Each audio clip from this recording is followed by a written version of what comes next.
I'm about to tweet as well myself.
Where did my mic go? Test, test. How about that? Can you hear me now? Something happened to my settings. There we go. All right, let's try that again. My name is Jeff Fritz. Welcome back to my live stream. Today is August 2nd, 2018. We're going to edit that first part out. And we're into August. It's going to be a great month here on the channel. I've got a number of interviews set up. We're going to have a workshop this month working on some Xamarin code. But today we've got a guest. Bazinga. Oh my gosh, what was that? I just heard we have a resub there from S&B. Thanks so much. Today's hat, the hat I'm wearing, this is a Philadelphia Phantoms hat. They were a minor league team that we had in the city with these really spooky looking eyes. That was a lot of fun, gosh, about 10, 15 years ago when I found the hat in my closet and was like, I gotta wear this on stream. Let me get to today's guest. So today we're going to talk about web performance, and this is something as we work through our Core Wiki project, as we look at some of the other things that we've done here on stream. It's something that we've been able to take advantage of with the Bootstrap framework, but I want to make sure we don't make any significant mistakes there. So I wanted to bring on a friend of mine. I wanted to bring on Benjamin Howarth, and here he is now. There we go. Hey, Benjamin. Good to see you. How you doing? All right. So, for folks who don't know who you are, can you give a quick intro? Yeah, sure. My name is Benjamin Howarth. I'm an ASP insider and a freelance ASP.NET architect. Contributed to various .NET projects over the years. Umbraco, NuGet, Automapper, a few other bits and pieces. Serial OSS patcher.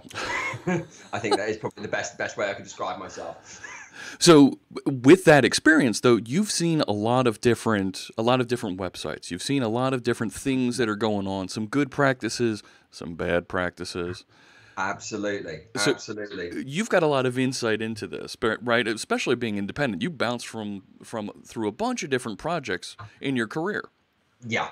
Certainly a couple of the more interesting ones I've worked on. One for a massive retailer in the UK called Tesco. Delivering up an API that was serving up several million advertising kind of widgets, if you will, to tablet devices. They had their own line of tablets that they'd made called the Huddle. I worked on that a few years ago. And certainly the biggest traffic ones that I've had to deal with as an independent would be for Universal Music Studios and for the Formula E Motorsport Championship when it was in its first season. Okay. Yeah, that was a fun one. So I've had to kind of almost not quite single-handedly, but certainly work in very small teams to handle lots of traffic in very short periods of time. Universal Music Studio kept us busy when Lady Gaga dropped a new album. Let's put it that way. So. Oh my gosh. Yeah. So you've seen a breadth of different circumstances, right? Retail, right, and pro sports. So what kinds of things should we be thinking about when we're looking at web performance, right? And I understand you've got some demos, some things that you want to show us to start looking at that. Yes. Sadly, one of the tools, for whatever reason, and I was going to demo, there's a neat little tool. If I go to screen share at the moment, there was this neat little tool. Go ahead and Uh, start your screen share. yeah, There we go. and there was. Wait, hang on, hang on. I'm on the. I want to be here. Go ahead, start your screen sharing. And I lost. Let me get the camera back up. There we go. Now we can see everything. There we go. Perfect. Notice I'm on point, even though I'm using Chrome. I've got a Bing search page. uh, no, there's actually a really neat feature, which I'm not sure if it's vanished recently, but Bing teamed up with HackerRank. So if you wanted to do something like string.format C#, and it would actually just come up, here we go, live code sample. So you can actually now write some C# live in your web browser and actually run it. Okay. By HackerRank. And that's a Bing feature. So this is really cool if you're a programmer. Sorry, small aside as to why I'm using Bing rather than Google. Yeah, one of the, obviously, you want to talk about performance, right? So it's a metric, something that can be measured, right? Sure. In terms of how many seconds or milliseconds does it take for your app to become interactive or to be able to engage with it, or how quickly stuff gets over the pipe. These are all things that can be measured, right? So if we want to measure it, let's get some tools to measure. Now, the one I really wanted to demonstrate, which I can't because the Chrome extension and the Opera extension seem to have broken recently, is this little bad boy called Yslow. And Yslow was built by the Yahoo, I believe they had a dedicated team. Here we go, the Exceptional Performance Team. Yes. They identified, now these are the guys that also worked on the UE framework. Do you remember the JavaScript UE framework? UI. No, I don't. Yahoo UI. It was. Yes. Okay. Yahoo UI. Of course. It was like a precursor to like jQuery. Oh, yeah. And then jQuery got massively popular and UE kind of died. So, this tool came out of the same team basically. So they identified a whole bunch of like checklists and stuff that you can use to improve what is basically overall page performance. And some of this is to do with how quickly stuff gets drawn in the browser. Some of it is to do with network traffic. Some of it is to do with the actual raw HTTP spec, like things like expiry headers and e-tags and stuff like that. Hang on. Do me a favor. Can you zoom it? Can you zoom in on your browser a bit there so that we can see it? Because we're at high resolution here. There we go. It's got a nice big long list of things that you can do basically for your web pages. Slide it over just a little bit. My head's in the way. That's all. Other way. There you go. That way? Yes, please. Thank you. There we go. Cool. All right. So those. So yeah, this is kind of a little checklist of things that you should be going through, and Yslow comes as a browser extension. It also comes as a command line utility using Phantom.js, which is a headless browser. So what? Hang on. So Phantom.js, headless browser. What does that mean? Headless. A headless browser. So a headless browser is effectively a tool which will load a web page without actually drawing anything on screen. So it's effectively a simulation. Okay. Okay. So I could, right, let me just dig into that a little, right? So I could use that in my continuous integration process, maybe. Exactly. Okay. You can also use it. There's another way you can use it as well. If you use something like what's called the Selenium WebDriver, which Selenium, I believe, is another headless browser. Or rather, it's a specific runtime to make browsers headless. So it's a kind of suite of connectivity that says, oh, I can test something in Chrome headless. I can test something in Opera or Safari or something like that, different browsers. Where it gets really interesting is that you can mix Selenium with unit testing to do what's called BDD, which is behavior-driven design. Okay.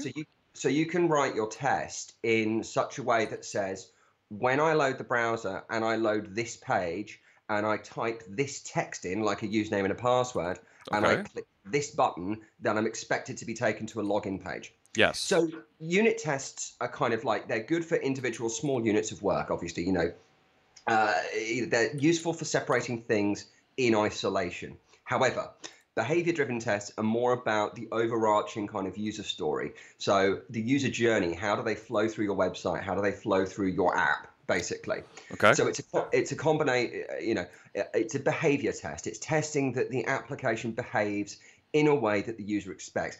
Where this gets really cool is if you mix it using, you can mix up behavior tests. They're mostly written using what's called Gherkin style syntax, which is a kind of language that allows you to specify.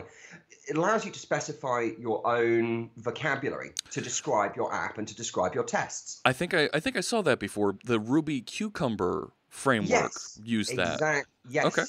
Yeah, it is. It's Cucumber. And I think the language itself is called Gherkin. Cucumber is an implementation of Gherkin. Mm-hmm. You can see what they did there with the naming. Yeah, exactly. So the one that's used in the .NET world is called SpecFlow.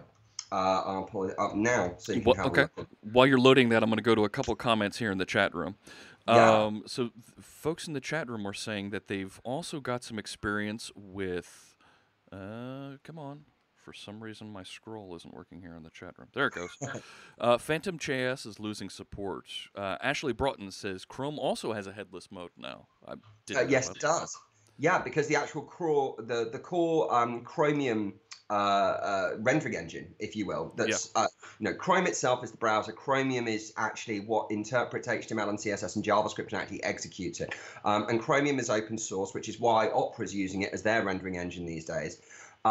But yeah, it also has a headless mode for continuous integration purposes. I'm trying to remember the Chrome. And my stress DH is that my stress DH is saying Nightmare JS is also Nightmare. That's okay. There's JS. There we go. Let's see. High-level browser automation library. Here we go. That's AC Davis uses Selenium at HomeNet. Cool. And he says that works. I'm assuming that that's AC Davis is a guy. They say they use Selenium at HomeNet. Yes, I was going to say Selenium, because of Selenium support, obviously with .NET libraries for unit testing, Selenium and SpecFlow kind of really go very well hand in hand together when doing kind of automated browser testing. Basically, it's a really good framework and pairing. Yeah, here we go. SpecFlow, Cucumber for .NET, the open source solution trusted by .NET devs around the world. But yeah, that's SpecFlow. So yeah, it's Cucumber from the Ruby world, but yeah, ported to .NET. Cool. So, and what's really good about it is you can give this language, you can give SpecFlow actually over to non-programmers, and they can actually write behavior tests, which then get translated into .NET unit tests. That's where this gets really cool. That's something, right, that we can't underestimate. When you're able to bring your program manager, your business analyst in, and when they tell you, I really need it to just do this, and you can get them to start talking. Well, hang on, given this scenario, when I do this, then this should happen. Exactly. They've literally written a unit test. That is precisely it. SpecFlow literally allows a business analyst using a shared vocabulary, which obviously gets developed per project, but allows a business analyst to be able to actually sit, write, and run behavior tests to be able to say, yes, we can say that feature, that epic, as part of our agile sprint is complete, basically. Very cool. So, yeah, it's very neat. So, however, I have massively sidetracked from performance. Right? And these are the types of things we want to make sure that we answer from our chat room, that we talk about to kind of level set, right? Because there's some beginners watching, there's some intermediate folks, there's even some advanced folks. So let's make sure everybody's at the same place before we jump into some of the other things that you want to you want to start testing here. Yeah. So as I said, the stuff that you want to start testing, obviously, in terms of performance, I mentioned, obviously, headless browsers and YSlow.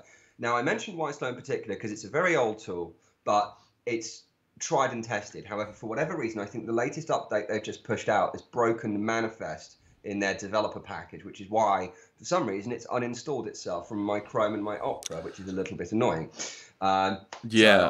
There'll be a pull request going in at some point. I've already forked it because there's a problem with one of the report outputs on it. So, also it's kind of staled. Last commit. Oh my gosh. Yeah, it's a bit of an old one. So, but it's a great tool. I just really wish I could demo it right now. But Anyway, no. So YSlow runs through this kind of checklist, and it gives you a score out of 100. So I know for a fact this site. So this is a site that I have to look after on a sometimes up to date basis. Verbier.com. If you actually try and go to the link, I'm terribly sorry, audience. It's actually offline because it got hacked about a month ago. Oops. Yeah. That's how little they maintain and upgrade this thing. Okay. Is it got taken offline due to someone managed to fish out admin credentials from somewhere, which should have been disabled, but found a backdoor. So the whole thing's been taken offline for now. But out of 100, this scores about a 70. Okay. 70 sounds pretty respectable. It's not bad, but okay. One of the things I will also show is if you've used Chrome or if you've used Opera, you'll know about the dev tools, which you do by doing Control Shift and I, or if you're on a Mac, you do Command Shift and I. I always hit F12, right? F12 works in some of the browsers too. I think so. Oh yeah, works for me too. Yeah, F12. Okay. Yes. All right. Anyways. So now 70 doesn't sound bad. I mean, my personal best is I think I got a 91 once. Now that was with every single engineering trick I could pull out. So I reckon if you can get above an 80 or an 85, you're doing well. Out of, as I say, it kind of grades you. It gives you a letter as well. So it's like grade A is 90 or above, B is 80 or above, and so on and so forth. Okay. Yeah, this actually used to score a D. It now scores a C on my local. It scored a D at 68. It's now 70, I think, 71. Okay. But there's a reason why, and this is a really stupid reason why, that it scored extra. So if I pull open the source code, so this is... Go ahead. You can close the little extra window there with me from Skype. Oh, can I close that? Oh, yeah. Let me close. Yep. All right. Cool. Neat. All right. So and yeah, push up your font size there a bit if you don't mind. Oh yeah, of course. Sorry. Yeah. There we go. Much better. Right. Cool. Now I'm just going to do a quick hunt because there is a Facebook component and you'll laugh when you see how badly this went. Okay, it's not that. Is it page body left? No. Oh yeah, I think it was this one. Yeah, one sec. So basically, okay, so this is like the Facebook like button. This is the code that comes from Facebook's page. If you want to put a like button on your page, this is the code that does it. Yeah, they give you this snippet on their developer site, and they say, "Oh, just drop this. We've already formatted it with all of your credentials. Just put it on your page." Exactly. Yeah. Well, oh no, actually, no. This is just the regular. This is just the regular like button. It doesn't even have credentials because they use the referrer URL to tell that it's your site. Okay. So. And they actually use a header tag, and you basically say, oh, Facebook admins are actually these user IDs. So you have to do a bit of markup with it. Anyway, this is a div and a script. Now, previously, I'm going to show where this was, and you're going to laugh when you realize what kind of screw up this makes. Well, I don't know. Let's see what you got, and hopefully we can learn something. All right, so imagine this. I'm now going to stick this right in here, okay? Now I'm going to put a div and a script. This is where it was before. So let's talk about what this is. This looks like a web forms master page. It is. And honestly. This looks like it's in the header of the HTML page. So this is going to be output in every HTML page in the header. Yes, it's going to be output in the header. Now here's the thing. What happens when you put a block level element in the header? Any ideas? It's going to try and render that. The browsers are going to try and render that, but it may not have loaded things like the style sheet, which are after that. What the real kicker is, I mean, that in and of itself is a problem, but the real kicker is because it's trying to load a block level element, what the DOM parser will do automatically is effectively do an implicit this. Stick a head tag in, basically. When it sees a block level element, it will automatically close off the header. Now, you're using the term block level element to make sure the folks in the chat room, folks that are on YouTube that are watching, you're referring to that div tag on line 36. That's thing right there. That's an HTML block, right? That gets rendered as a square or a rectangle somewhere on the page. Yeah, exactly. And It's not text. It's not like a paragraph element which is in line. There are kind of two types of HTML stylized element, which is block level elements, which have this concept of defined width and height, basically, whereas inline elements are much more fluid. Those are your paragraph tags. Things like that. But yeah, this, regardless, this is an HTML element that's supposed to belong in the body of the page. right. And as a result, because this is now technically malformed HTML, what the browser will do to compensate for that is it will immediately go, oh right, I'm going to close off the head, and now I think this is the body. Okay. That's what the browser is going to effectively interpret that as. Now, Stoolpenner asks in the chat room, and I think this is a good question. Facebook is saying to put this block from line 35 down through 42 into the head?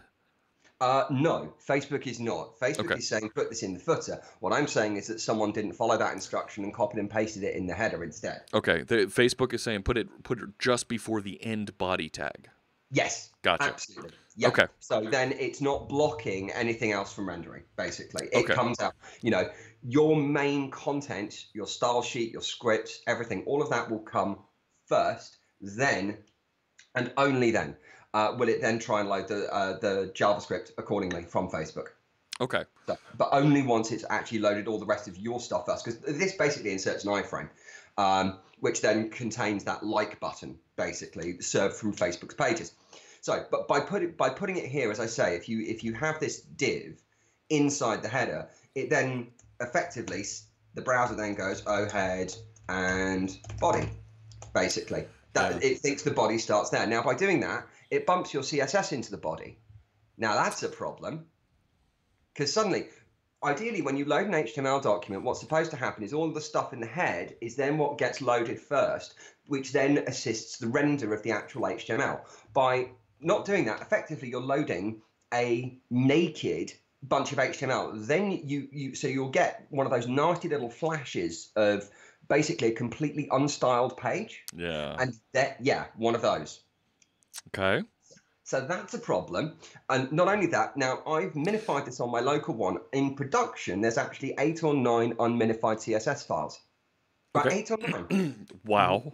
So let's back up a second. So the things that we should be practicing as web developers, the things that we're learning from this practice is we want to get our CSS in the head by itself. We don't want block elements like a div or a span or any of that HTML that we want to format in the head. We want that in the body, and that just kind of makes sense. Precisely. Absolutely. And we'd really like to have our scripts at the end of the HTML, just inside the end body tag, so that they're executed after everything is loaded. And because the CSS is in the head, that's loaded first by the browser. That is all correct. Yes. So that's where we are with that is, someone had basically copied and pasted this in the wrong place. And as a result, messed up the order in which the browser was expecting things to work, which subsequently causes, it doesn't look like much of a slowdown, but it's measurable enough to cause an issue.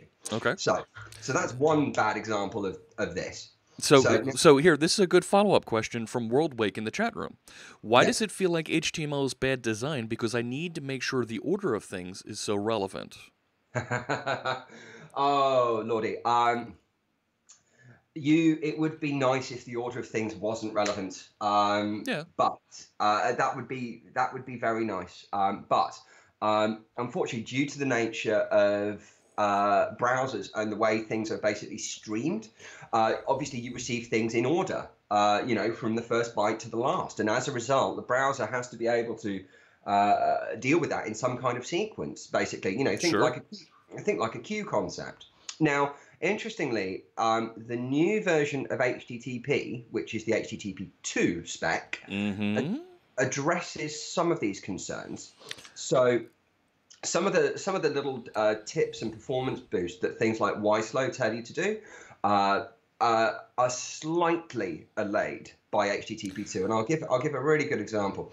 So this is the Akamai demo. So Akamai, the CDN guys, basically. Sure. Now on the left here we have a picture loaded using HTTP1, okay? All of the little block tiles that you saw, and I'll reload it again in case anyone wants to rewatch it. Yeah. Yeah, so on the left, all of that image is made up of blocks, okay? Individual blocks. Each one is loaded one by one using an individual HTTP connection, okay? So that's a piece of JavaScript going, I need to download 100 odd images or something. Now, for every image, it requires a separate connection, okay? On the right, the reason it loads faster is because the server can actually, the browser and the server understand that they can actually keep the connection open and as a result serve multiple files over it. So this is quite clever. It's a concept called multicasting, and it does allow more resources, think like small icon font files that you use for things like Twitter and Facebook icons. It allows things like that to be, you won't necessarily have to minify everything into as few requests as possible if you know that you can rely on multicasting, basically.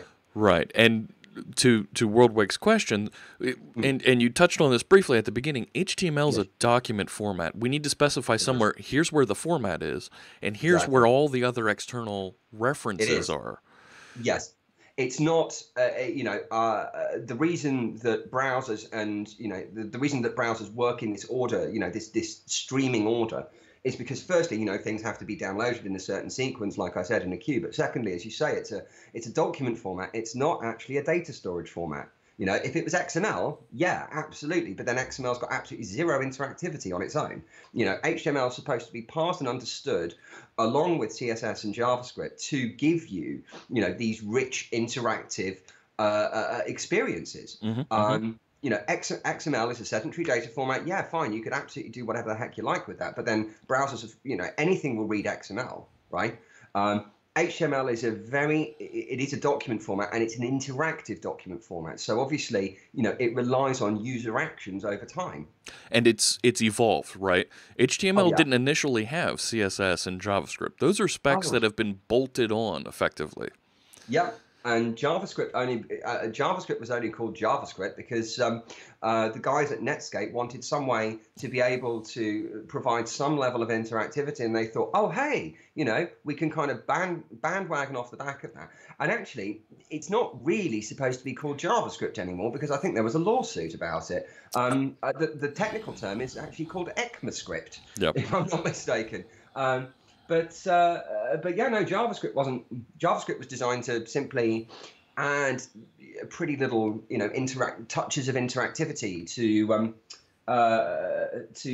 pages. I mean, you remember the days of, when you created a GeoSpace. Was it GeoCities? Yeah. GeoCities, yes. Oh yes. Oh, those are the days. And you added this page has been visited by X number of people. Yeah. So, and to some of the additional comments we're seeing in the chat room, the solution isn't render nothing until you have downloaded everything. It's we've learned the tricks for how to streamline and get those things that you need to format sooner in the process.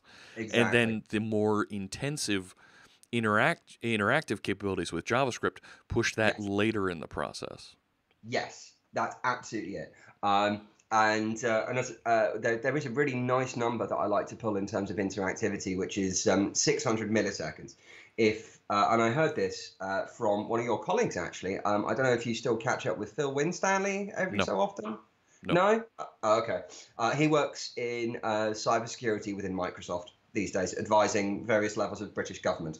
Okay. So, but he used to be an ASP Insider, an MVP as well, and he did a talk about performance at one point. I think this must have been in 2011, and he said, according to numerous studies, that 600 milliseconds is this magic marker. If you can send a command basically on a screen and then receive a response or have some kind of reaction to that within 600 milliseconds, then the user thinks it's instantaneous, basically. Okay. If you get it under that 600 milliseconds, then the user feels literally no lag at all. Anything above that, and it becomes problematic. Okay. So it's a perception thing, but it's a cost thing. It's a perception thing. I obviously talk about tools that we use to measure things, but there's also an interesting measure of performance we don't think about. Like, apparently the average web page today is about 4 megabytes.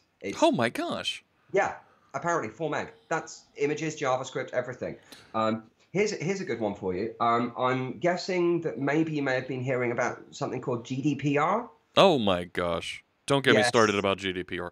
Do Okay, not. so now here's a great. Now I'm not going to get you started. Don't worry, I won't get you started on GDPR. But here's a great case study of things like web analytics and trackers that obviously we use as site owners and administrators, right? We want to find out where our audience is going. You know, we want to serve up customized adverts, and of course, all this relies on building, you know, potentially browsing profiles of visitors, which is all personal data. So, in theory, under GDPR, I can actually now make a request to someone like Google and say, hello, I'd like my full advertising profile, please. I'd like all of that information in electronic copy. Yes. Now, that's great from a consumer perspective. It's an absolute nightmare from ours because we obviously have to log everything now. Oh my gosh, yes. Yes, but here's where it does get interesting. So you must be familiar. I'm guessing a few of your viewers are from stateside and will be familiar with the USA Today website. Oh my gosh. So USA Today decided that to comply with GDPR, they would scrap all their analytics products beyond the bare minimum, right? Yeah. Their homepage went from 5 meg to 500 kilobytes. Yes. Yes. Yeah. 90%. That's huge. Yes. Huge. 4.5 meg just of JavaScript, of analytics, of advertising. Yeah. 4.5 meg. That's a lot. And one of the things I love to quote about performance is this amazing sort. It's called whatdoesmysitecost.com. While you're loading that, who was the person who said the 600 milliseconds was the time to interactivity? We have a question from the chat room. That was Phil Winstanley, and he's Plip on Twitter. Plip on Twitter. Okay. Yeah. I'll go look him up. While you're there, also another question we got from S&B: does tech like WebAssembly and Blazor, or we still rely on an HTML document, CSS, and JavaScript? Yes, it does. Yes. Blazor is actually shipping a fat binary format down, and the browser is parsing and using that. It's still living. Blazor and WebAssembly still live within the confines of HTML. Yeah. Yeah, this is the whole thing about, so I've been checking out the betas and stuff, and I think I might be sending in a couple of pull requests and stuff to improve how it does the delivery of the various binaries. So, you know, I'm hoping that ideally, because obviously the betas that I've seen so far, each separate binary, like system.net, system.web, so on and so forth, all of those seem to be coming in as separate requests. And I think some of that should actually be bundled up. So let's take a look. So I'm going to, on this, what does my site cost? I love to use a good example, which is my old alma mater, the Formula E website. Because I mentioned that massive USA Today website, 5 meg. Here's the thing, that's still going to be 5 meg, even on a mobile device. And if we go somewhere like this, to what does my site cost, this actually gives you dollars and cents, nickels and dimes, tells you how much it costs somebody to actually access your page. In terms of, because what they've done is they've aggregated data plans from all the major cell phone providers. Oh, okay, that died. Why did that die? Oh, invalid certificate. Nice. All right, let's take out the HTTPS. Oh dear.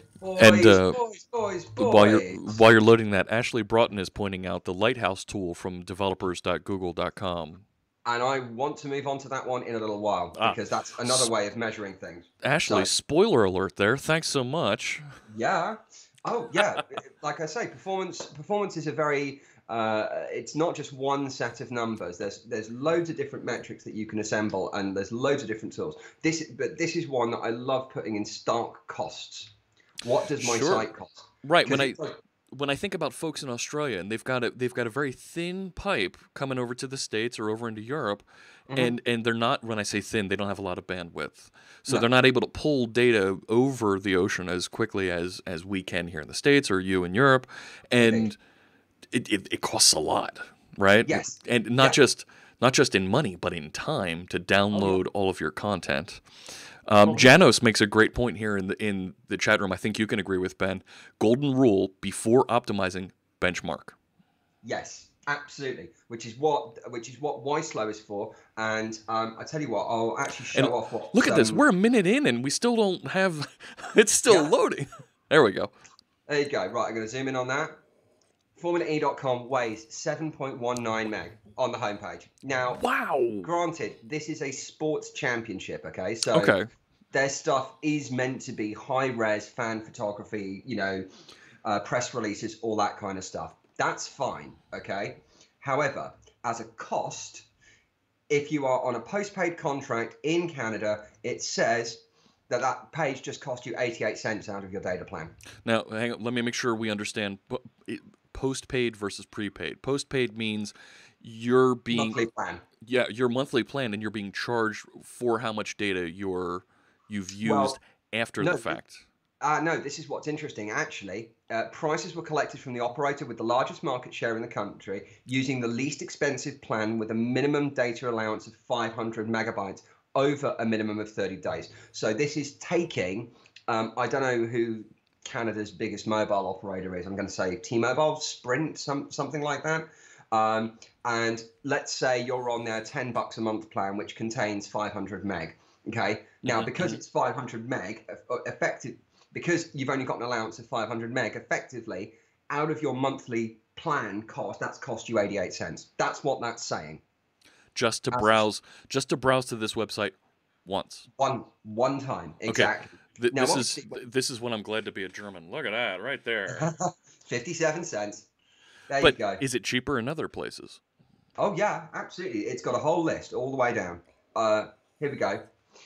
Also, prices include taxes. Because these numbers are based on the least expensive plan, these are the best case scenarios.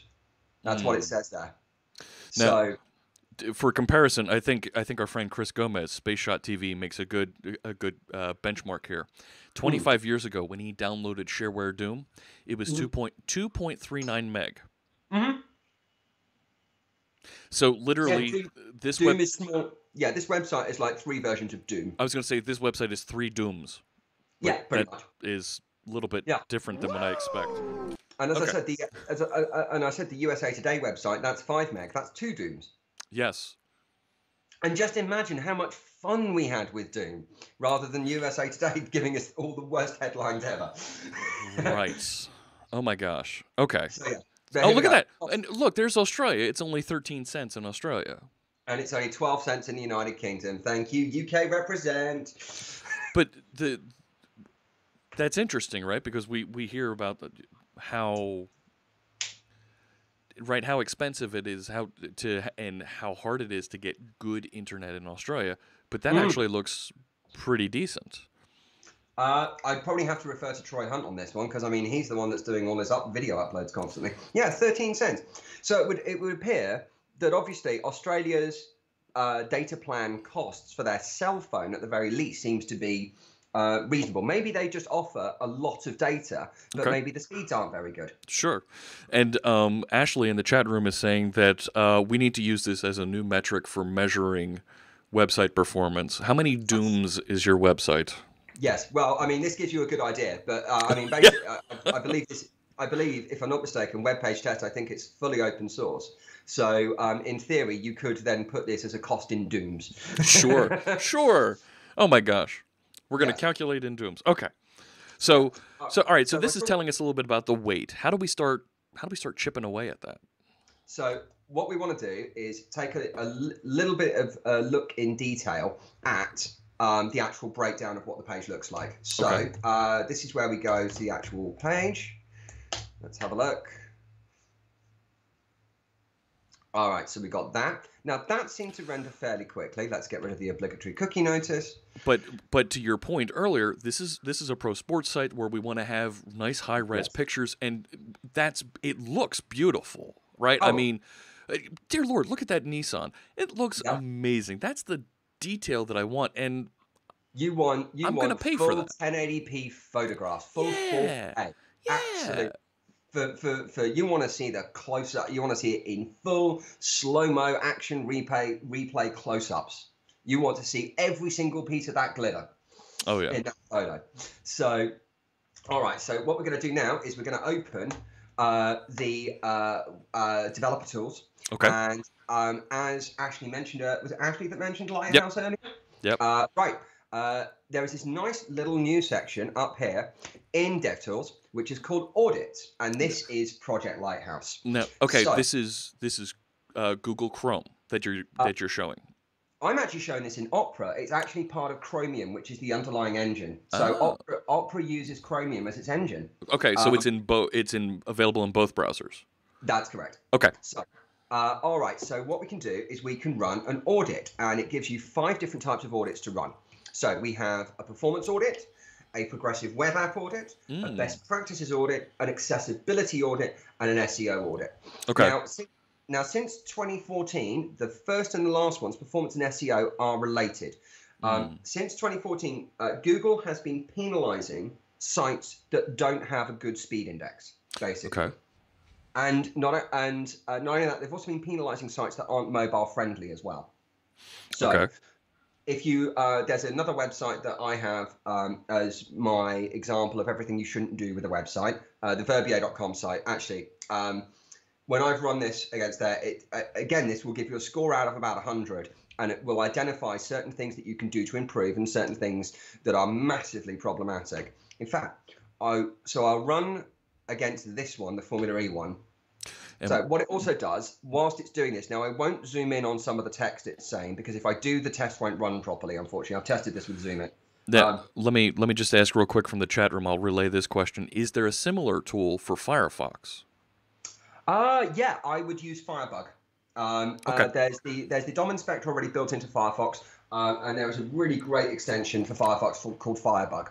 Okay. And before I switched from Firefox to Chrome, I used Firebug and Firefox extensively. Okay. So that's neat. We can kind of see a mobile emulator simulator behind there and what it looks like while it's running these tests.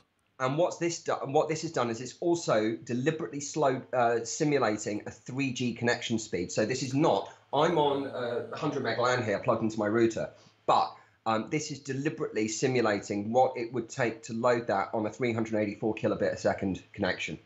So 3G, not 4G, Right, 3G. right. Is that Sokolo? Am I pronouncing that right? In the chat room asks, did Firebug die in 2017? Are they still investing in that? Does it do enough? I barely use Firefox these days, so Okay. I don't actually know the honest answer to that question. But I can certainly look it up. Let's have a look. Firebug. Yep. Oh. Firebug. Firefox developer tools. There we go. There you go. Right. So yes. So Firebug. I'm guessing that's probably. Given that Firebug was open source, I wouldn't be surprised if the Mozilla team basically rolled it into Firefox. Yeah. That's certainly what it looks like. Yeah. Okay. That definitely looks like it. Cool. Okay. So no extra tools needed. Indeed, which is always good. Oh, yeah. So now we go back, and now let's take a look at how this ran. Okay, performance. This is not good. Oh, my gosh. 0 out of 100. First meaningful paint, 33,000 milliseconds. 33 seconds for the first meaningful content paint to actually show up with some actual content on a mobile device on a 3G connection. Okay, that's, yeah. Bad. Okay. Bad is an understatement. Now here's where it gets good. Opportunities. Things that you can do to speed up. So properly size your images. My suspicion is that those lovely high-res images have actually been shrunk down to fit the browser size. They haven't actually been served at that size. So what they've done is they've served a larger image and then shrunk it, and then let the browser shrink it down using CSS or image tags. That kind of goes towards Chris's point here in the chat room. Guess what, developers? Your workstation and your internet connection are not typical. Thank you. Yes, absolutely. Here's a really good one. YouTube decided that they were going to launch something called YouTube Lite. Okay. So they were going to take all the analytics off, and they were going to move from high-res thumbs to low-res thumbs. And this was for emerging markets, okay, places. So one of the statistics that was mentioned whilst running that audit DevTools gives you a lot of nice little statistics about performance and various other bits and pieces. And one of those statistics is that for every 100 milliseconds that Walmart shaved off their homepage, they saw a 1% uptick in revenue. And second to that is 75% of the world's mobile devices are still only on 2 or 3G connection speeds. Now, 2G is a 56K modem. Remember those days? Oh, yeah. Yeah. So 75% of the world is still working on less than half a meg a second of internet. Yeah, that's Right. come on. Right. So yes, please, developers, realize that your machine, yes, I am packing. The one I'm on right now is an i7 with 32 gigs of RAM and an SSD. This thing flies. Yeah. Right?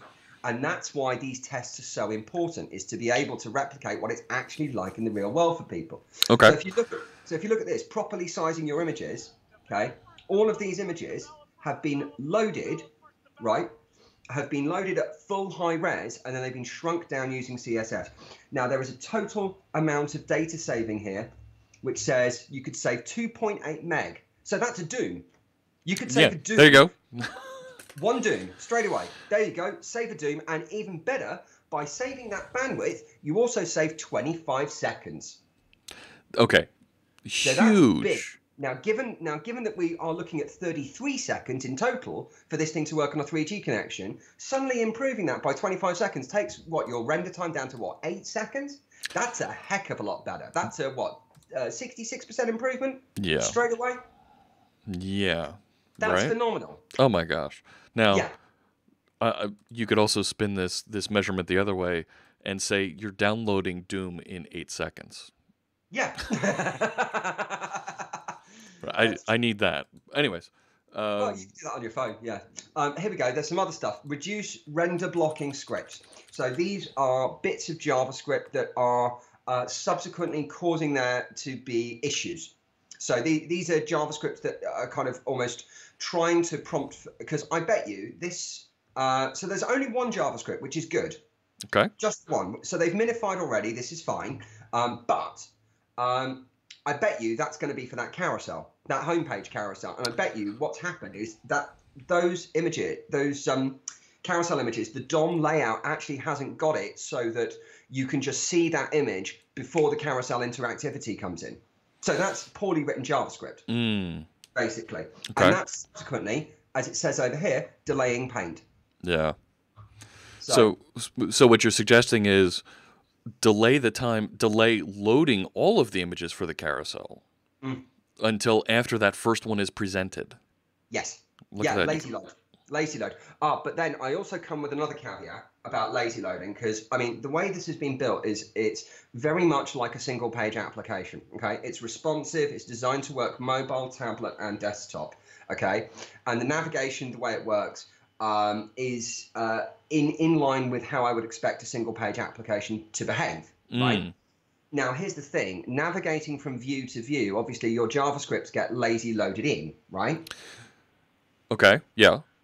Right. Now, I caution against doing that, and I caution against doing it only if you know what type of connection you're relying on. So, for example, if you're building a single page app, which is a big data entry thing, and it's for your enterprise, it's for your office, right? Okay, you know that you're going to be in a 100 meg connection or a 1 gigabit connection. The only time things are going to go offline is if someone spills a coffee on a router in the server room, at which point you've got bigger problems, right? What are they doing in there? Yeah. I got to be honest, I do like a good server room. Anyway, yeah. However, if you're building something like a single page application, you can't rely on connectivity to be guaranteed.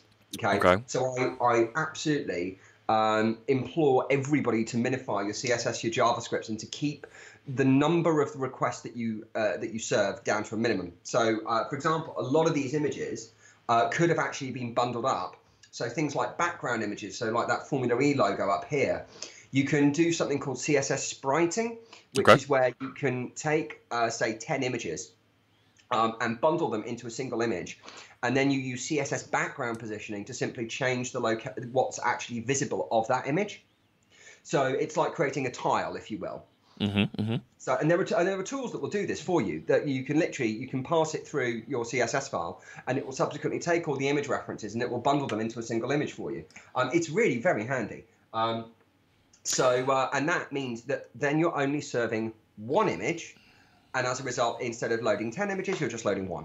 So you're minimizing the number of requests. Exactly. Okay. So, here's another good one that's really good. Cookie-free domains, serving assets, CSS, JavaScript, and images, serving it from a different subdomain. This is a big thing because CSS and JavaScript don't need to actually have cookie information sent with their request. They're static files. Yeah. They're not. All they're going to do is they're going to send the cookie straight back, and it's not going to be of any use in that request. So, go ahead. I'll let you finish. Yeah, I was going to say, when I first picked up the Formula E site, and this was about 3.5 years ago, I was December 2014, and I picked it up, and we were struggling even to handle 5,000 requests, and that was a massive problem. Okay.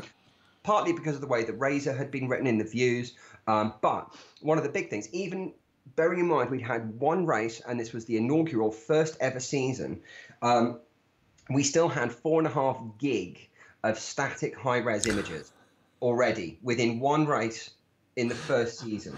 So think how big their image library is right now. Yeah. Right? It's huge. So what we did is we knew we needed to target the audience specifically in China. And so I did a quick rundown of what were the top 10 CDNs by penetration into the Chinese market. Now, obviously, dealing with the Chinese market, you also have problems with internet filtering. So you also want to pick a CDN that you know the traffic's actually going to get through, right? Okay. You don't want anything to be censored or filtered out by what is known as the Great Firewall of China. Oh, yes. Yes. So anyway, and it turned out that Amazon CloudFront was number 9 on that list, which we were very impressed with, because CloudFront gives you 50 gigs worth of free CDN traffic, and Amazon S3 blob storage gives you 5 gig per month rolling for free for life. So moving your static resources onto a CDN, right? Moving your images, your JavaScript, and your style sheet, it's free, right? It's, if not ridiculously cheap. I think Azure storage, by comparison, is like 0.3 cents in euros per month per gigabyte. Yeah. So 5 gig comes in at 1.5 cents. No. So a whole year's worth of storage comes in at 20 cents. Oh my gosh, yes. That's a stick of gum, right? It's not even a coffee. It's not even a cup of coffee in 10 years. So moving your stuff over to a resource that's dedicated for it, it means your actual web server is freed up to actually handle serving dynamic content, HTML, JavaScript APIs, endpoints, all that stuff. And it means you don't have to worry. It means all of your requests to that CDN will also be smaller, because they're not including things like your session cookies, your authentication tokens, JWTs, whatever. So let me just relay a similar story that I had. I was working with a customer, and the same story is true, where the static resources, your CSS, your JavaScript, your images, you want to make them small. You want to put them somewhere where they're not seeing any server-side processing. Exactly. I was working with a customer who put all of those static resources on a Windows web server, IIS, right, the Internet Information Server, and put them in a folder that had an HTTP module monitoring that folder and running security checks. And when it was running those security checks, not only was it requesting a session cookie from the client, it was then doing database requests in serial to check and verify if you properly had access to these things. So when they started making their website a little bit more JavaScript intense, make it a little bit more progressive web app in nature, they were serving a lot more JavaScript, a lot more CSS. Consequently, they ended up creating a DDNS attack, right? A distributed... Yes, a distributed DDoS attack, a distributed denial of service attack on their own database, because every piece of JavaScript was doing all of these database checks and checking for server, for security. So, right? To exactly Benjamin's point, unless you really need to secure your images and your scripts and your style sheets, put them somewhere where they can just be quickly served, highly cached, aggressively cached by the browser, Yeah. so that you aren't having your web servers that are supposed to be doing your business logic processing spending time doing these menial checks that can be offloaded to somewhere else or aren't even needed. Yeah.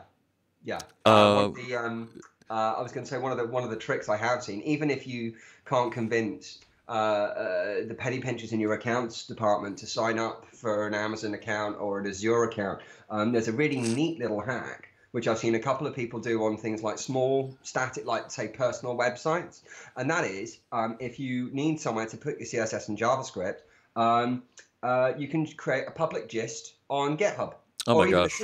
or even a secret gist on GitHub. And simply serve it off there. GitHub's got one of the most resilient CDNs in the world.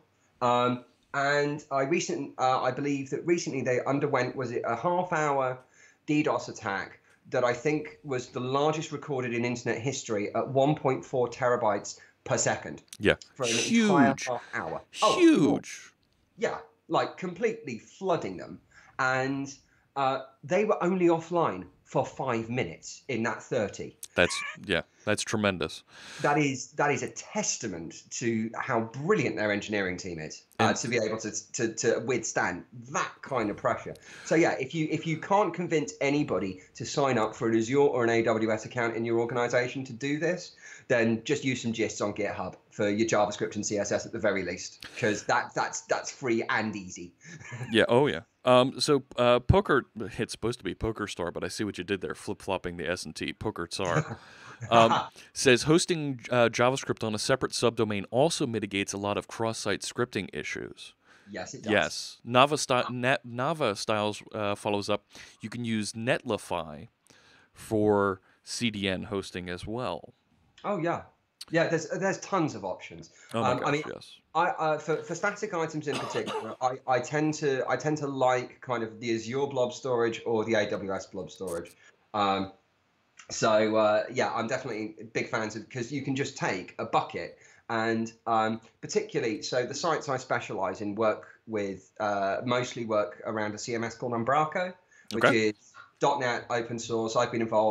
I was involved with it about 8 years ago or so, and it's kind of been my main thing for a while. So for anybody that doesn't know, this is Umbraco.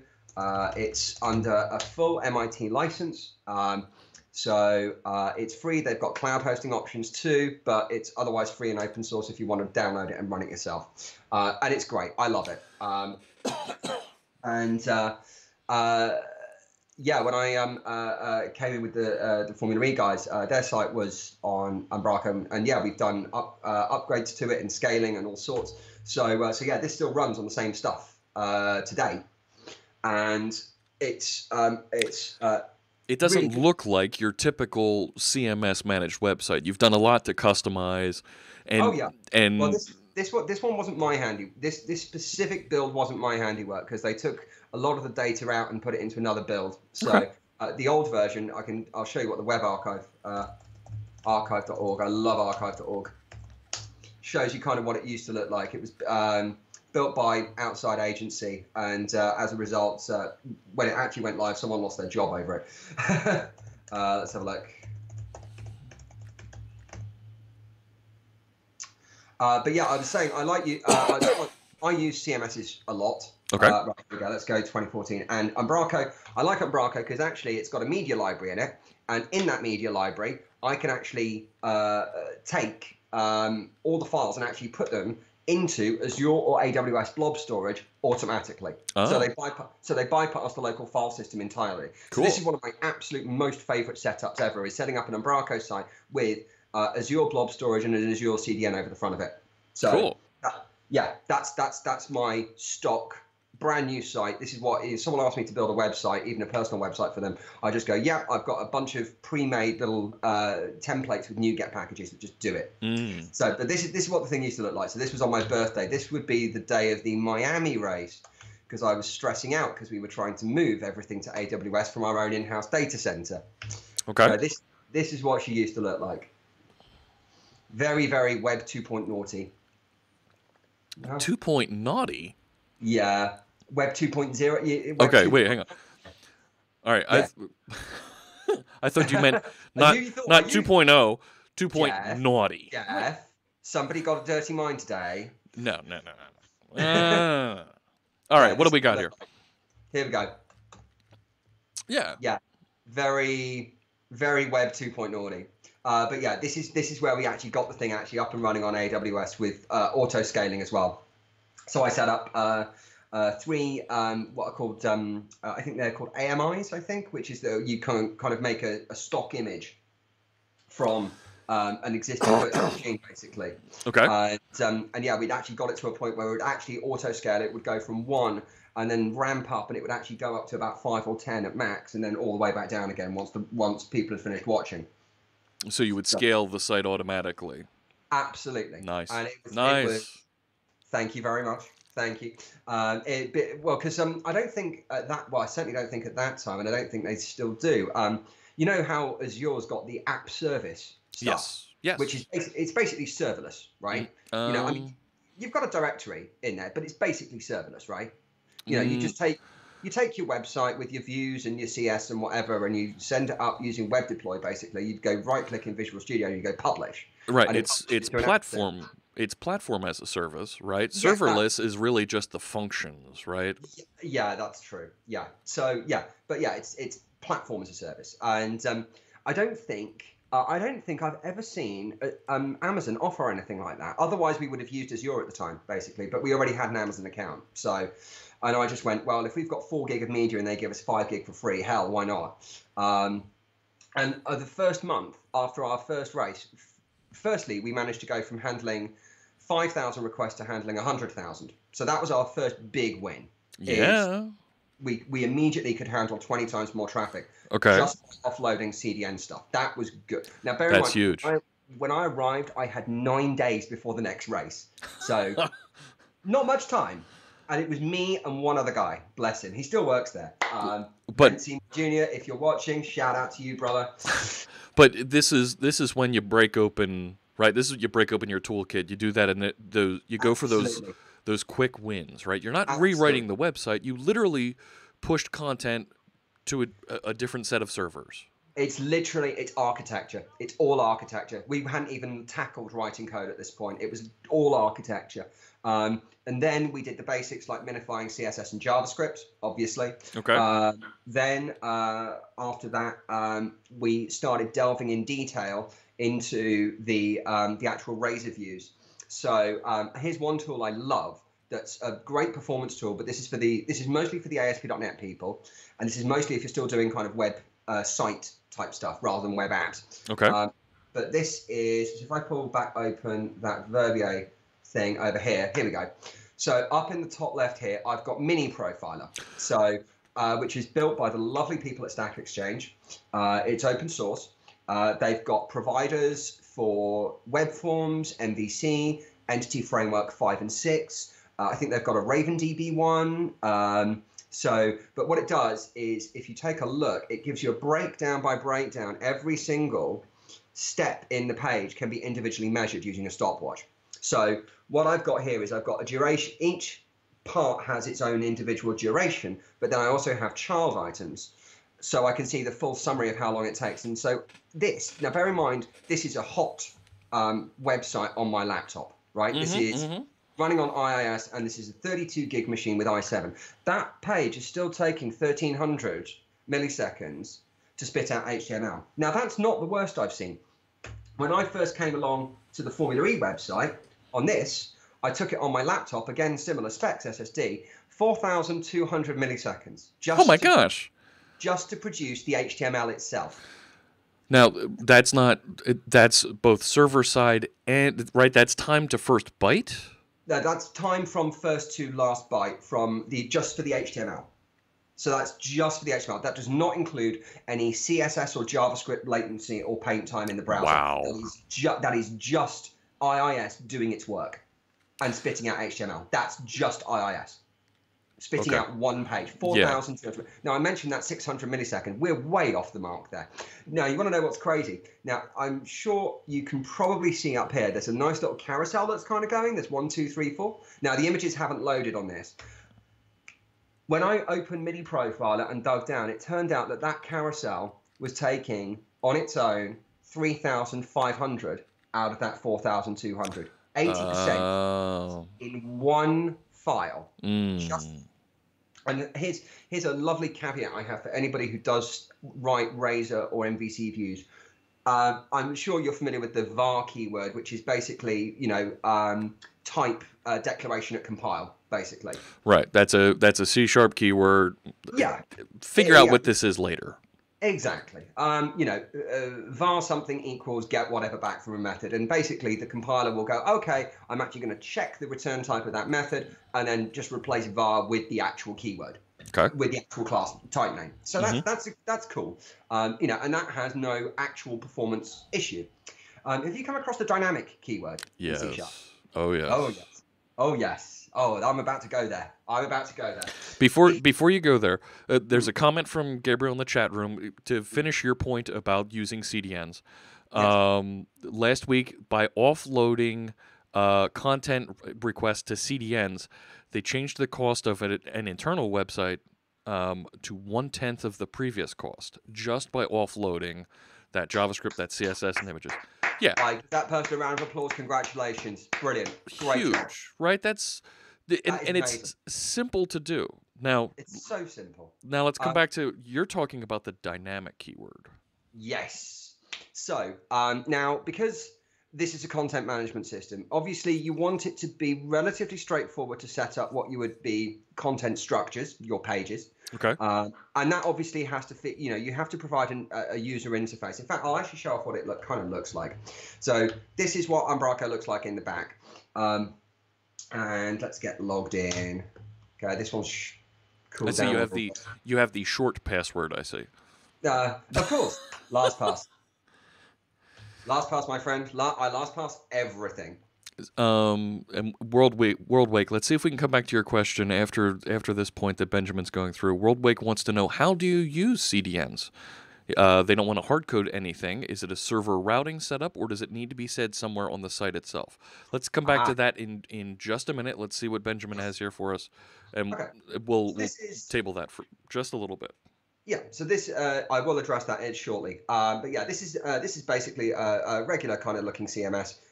You put some fields in. What you do to define these fields is you go over to the settings section and you create this thing called a document type. So and we go to the base, which is this, and then you can specify what the fields are. It's great: blog title, heading, description. So it's like design your own CMS. It's kind of it's kind of neat in that way. And this whole UI as well is actually, everything you see in here is an Angular plugin architecture, so you can actually extend it even more. I have some crazy stories about some of the extensions I've written for some projects, but basically your effectively your object, your articulate page, this thing is effectively very fluid because it can be specified by a user what those properties are on an object. Now, obviously, in code, you want to serialize that out into something, a class, an object, and then go, hello, my page.blog title, and then you'd spit that out in Razor, right? Okay. Now, the problem with dynamic keyword is that it's a little shortcut for something which is a class in the system.core namespace called dynamic object. Now, dynamic object in and of itself does nothing. It's the implementations that are a nightmare, because when you try and access a property or a method on a dynamic object, it runs through roughly 10 to 20 different layers of try-catch blocks. Oh, man. Right. Now, here's the thing, because what it does is it goes, oh, am I trying to get a member? Am I trying to get a field? Am I trying to get a property? Am I trying to get a method? Am I trying to get a func or a lambda? Or, it runs through about, as I say, 10 or 20 different layers before it then goes, I'm sorry, I don't know what that is. And your runtime buffs, if what you're doing doesn't exist. But it has to go through that try-catch. And of course, here's the thing. If you write a try-catch block, even if you don't actually declare an exception variable in catch, one is still generated by the runtime, right? Okay. Yeah. Right. So 20 of those, potentially up to 20 of those being generated every single time you use dynamic. And as a result, like I say, what the code, I might not have it kicking around somewhere, but it did look a little bit like this. I'll see if the homepage here has got anything that can actually show me what it looks like, because the performance of that one's pretty slow, as I've shown, and I'm fairly certain this is using dynamics as well. Is it that one, macro scripts? Let's try I think it might be that one. Let's try that. Photo gallery. Yep, there we go. Dynamic node, which comes off dynamic object. So this is using legacy APIs. There are a lot better ways of doing this now in Umbraco, but this doesn't just apply to Umbraco's implementation of a dynamic object. It also applies to JSON.NET. It applies to anybody. Okay. If you are implementing a dynamic object, please, I implore you, don't do it, because, as I say, that homepage, because it was doing dynamic typing, trying to get items out of the media library, that 4 slides that you saw in that Wayback Machine, if I pull it, yeah, those 4 slides, when I first arrived, were taking 3,500 milliseconds just to produce the HTML, just because of dynamic typing. Now, by the time I'd finished refactoring this homepage, we took the whole thing measured by mini profile down to 142 milliseconds. Awesome. Okay. 97% improvement. And that is the final bottleneck that got us through the 250,000 to 500,000 barrier, where we could start saying we can actually serve every single person trying to come to the website. We can serve them all. Yeah. So absolutely. We go back to the so who asked the question about CDNs? It was Worldwake here asking Worldwake. How do we set that up? Now some of our friends in the chat room here have chimed in and said that they set up their scripts to be served from cdn.domain.com. Yes. And then they just change their DNS so that actually goes to whoever their CDN provider is instead. Exactly. There's other things that you can do, right?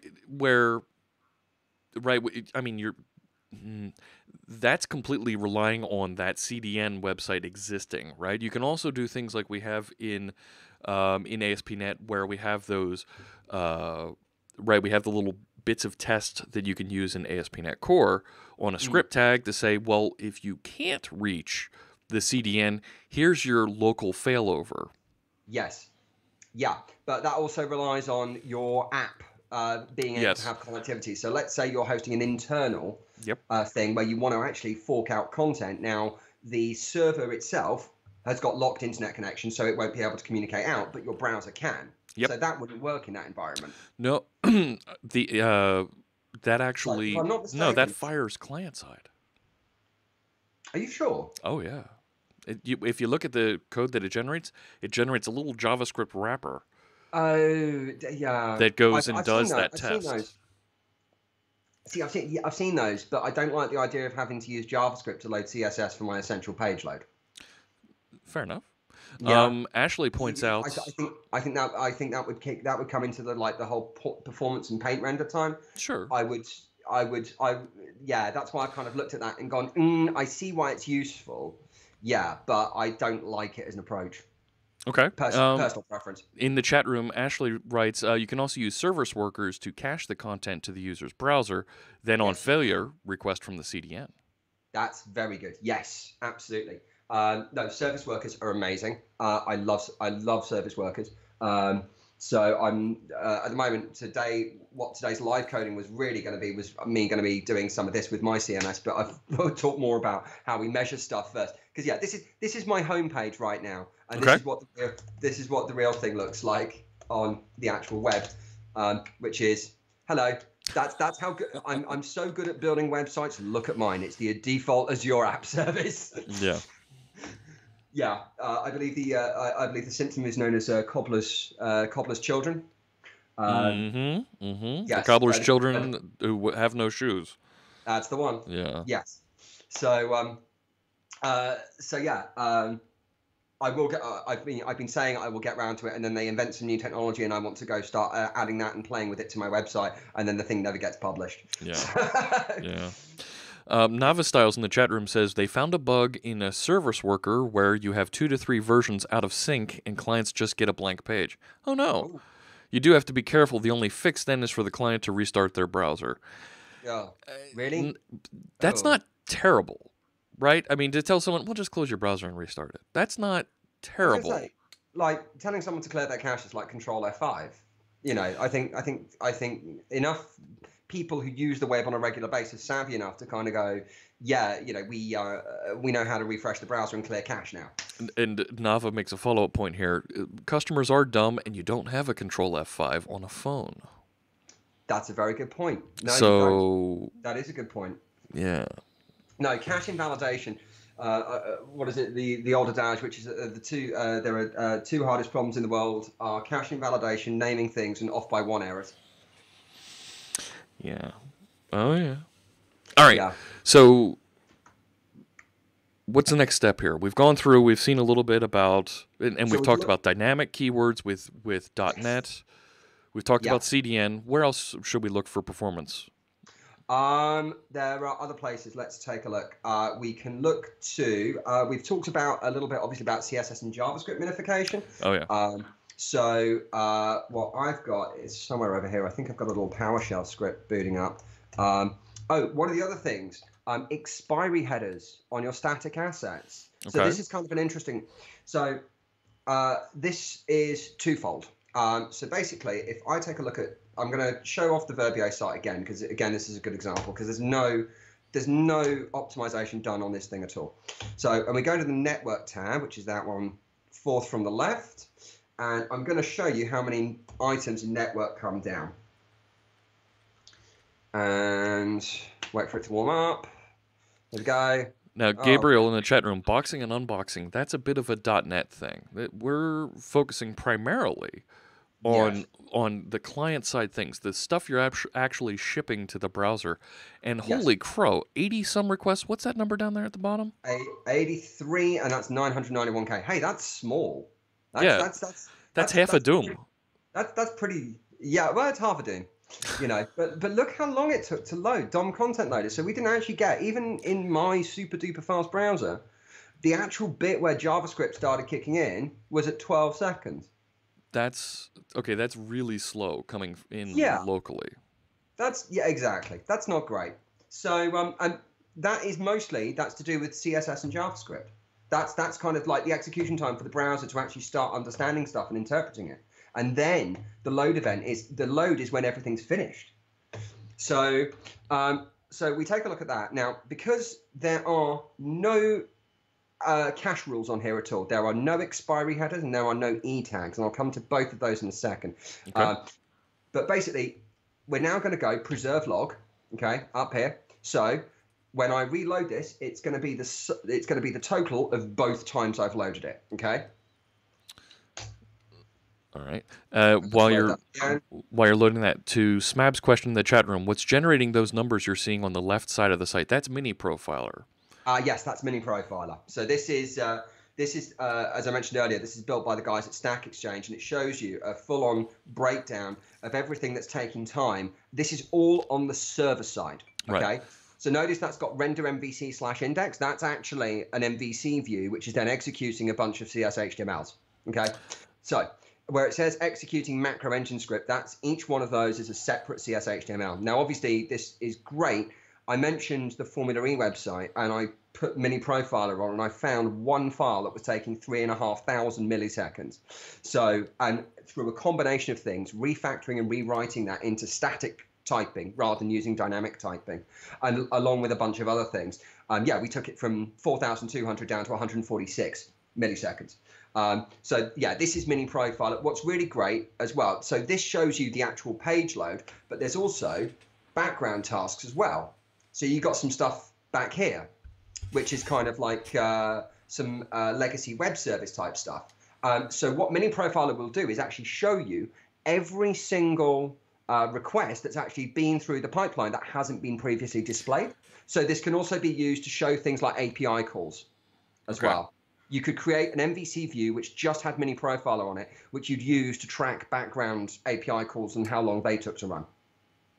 So that's what these other little numbers are for, basically. So, And yeah, that's primarily a .NET thing, right? I don't think it's available for PHP or Node. no, I'm pretty sure. I'm pretty sure Yeah, Mini Profiler is a .NET exclusive thing. So, but super handy. Uh, absolutely. And I think I was going to say I think PHP's got a similar one. I know Glimpse has got. So there's another product called Glimpse, which again used to be a .NET thing, but now they've also got a Node.js thing. So which does similar things to this, but in a separate user interface. So again, gives you performance profiling. So, and obviously we're all moving towards JavaScript everywhere, aren't we? Let's be honest. Janos in the chat room says, wonders if there's some performance tricks that can be done with local storage. Oh, yes. Yes, there is. Yes. We actually do a little bit of that in our other project we work on sometimes here on stream called Stream Tools, where we actually stick fonts in local storage so we can present those easily without having to run out to Google Fonts and load them every time. Absolutely perfect, and that's exactly what it's kind of for. The other thing I could think of would be something like social media icons, like Facebook or Twitter icons. You know, small reusable chunks, basically. Stuff that isn't absolutely essential, but is definitely small and cacheable and useful, basically. Oh yeah. So Gabriel says Fox News website makes 148 requests just for the homepage. CNN does 370 requests, and those sites are optimized. I'm sorry, do I need to put air quotes in there? Optimized. Yeah. Yes. In the same way that someone recently pointed out that Virgin Media, one of the internet providers in this country, stores your password unencrypted so that when you phone up, they can ask you what letters 1 and 3 are of it so that they can authenticate you. However, it's stored unencrypted. And apparently that is secure. Yeah. Here's a question I know you can answer. Janos says there's no, quote, global storage to reuse those assets across several domains. Is there? And this is where CDNs do come in useful. Because if you're using something, the whole point of Google running something like the Google CDN is that if loads of people use it, then yes. Everybody gets the benefits. Exactly. So if you go to my website, and then if you go to Fox or CNN or the Microsoft website, and they're all using the same jQuery or the same Angular served up from the same URL, then the browser will have cached that. Yes. So that your global storage is effectively your browser cache. But that's where you have to have the power of someone like Google, Microsoft behind you. And you have to kind of rely on other developers being as considerate as you are and all using the same one. Yeah. Basically. Because folks like CNN have so many requests to AKR commando there is saying the CNN pages load like a potato. So I'm going to play a little sad trombone for that. Yes. All right. Go ahead. Yeah. Wow. So we go back to the number of requests that I've got here. So I got 174. And I had 83 previously. So now part of this might actually be because some stuff isn't being cached. But here's the thing. All of my assets, my images, my CSS and my JavaScript has all been reloaded because it hasn't been cached. Okay? Stuff serving from your website. Those static assets. Okay. That is correct. There are a couple of things. Oh, look, there is one that has been cached from memory cache and from disk cache. There's a couple in there that have actually been reloaded. Okay. So, but to make this more effective, what you can do, and this is a one-line thing in your web config, and it's so simple. Where are you? There is an HTTP section. I'm just trying to find it.